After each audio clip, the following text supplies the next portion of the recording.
Good bad ఆగ్లే మన అజిత్ కుమార్ గారి Tamil film సంబంధించి మనకు హెచ్డి వర్షన్లో ఈ ఫిలిం చూసిన తర్వాత నాకు ఎలా అనిపించింది అంటే ఇది జస్ట్ ఓకే అనిపించింది. ఎందుకు అన్నది కొంచెం డెప్త్ వెళ్ళి మాట్లాడుకుందాం.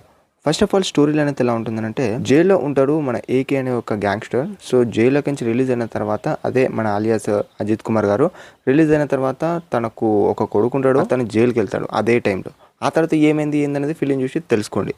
అండ్ మూవీ ప్లాట్ అయితే ఇలానే ఉంటుంది. మెయిన్గా చెప్పుకోవాలంటే ఇంకా మన చాలామంది క్యారెక్టర్స్ ఉన్నాయి ఫిలిమ్స్లో. లైక్ ఇంటర్నేషనల్ క్యామియోస్ టైప్లో మనకు డిజైనింగ్ అవన్నీ చూపెట్టడం కానివ్వచ్చు, సునీల్ గారు కానివ్వచ్చు, ఇలా చెప్పుకుంటే మొత్తం చాలామంది. సో కొంచెం ఇంటర్నేషనల్ క్యారెక్టర్స్ అన్నట్టు అన్నాను చూడండి, అవి ఎక్స్పెషల్లీ కొంచెం బాగా అనిపించే ఫిలిమ్స్లో. అండ్ నాట్ ఓన్లీ దట్, ఫిలింలో నచ్చిన పాట ఏంటంటే మన జీవి ప్రకాష్ గారు కొట్టిన బ్యాక్గ్రౌండ్ మ్యూజిక్ చాలా నచ్చిందని చెప్పుకోవచ్చు. అండ్ ఆ విధంగా ఉంటుంది. అండ్ ఎమోషనల్ పార్ట్గా చూసుకున్నట్టయితే అక్కడ తండ్రి కొడుకు వచ్చే ఎమోషనల్ పార్ట్ అది ఉంటుంది కొంచెం. అది అంతలా ఎక్కలేదు, లైక్ క్లైమాక్స్ పొజిషన్లో అలా ఉంటుంది, అది అంతలా అనిపించలేదు. కానీ ఫిలిం అనేది కొంచెం ఇంటర్నేషనల్ వైజ్గా తీసిన సీన్స్ కానివ్వచ్చు, అండ్ సినిమాటోగ్రఫీ కానివ్వచ్చు, ఇలా చూసుకున్నట్టయితే మూవీ ప్లస్ పాయింట్ అని చెప్పుకోవచ్చు. చూసే విధంగా అయితే ఉన్నదని చెప్పుకోవచ్చు. ఫ్యామిలీతో చూడొచ్చు అంటే అఫ్కోర్స్ చూడొచ్చు. మీకు అంతలా కొన్ని ఇబ్బంది పెట్టే సీన్స్ ఉంటాయి, లైక్ అంతకుమించి ఏం లేదు.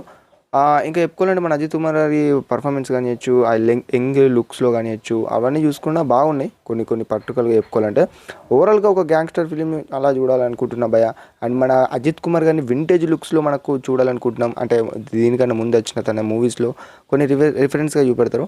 సో అవి కానివ్వచ్చు, ఇలా చూసుకోవాలనుకుంటే ఈ ఫిలింని రికమెండ్ చేస్తాను. అదన్నట్టు నేను చెప్పుకోవాలనుకున్న point.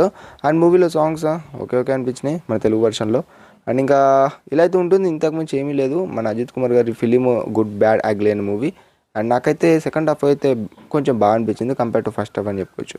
And that's about the good bad ugly movie review. Video నచ్చితే డూ సబ్స్క్రైబ్ భయ్యా.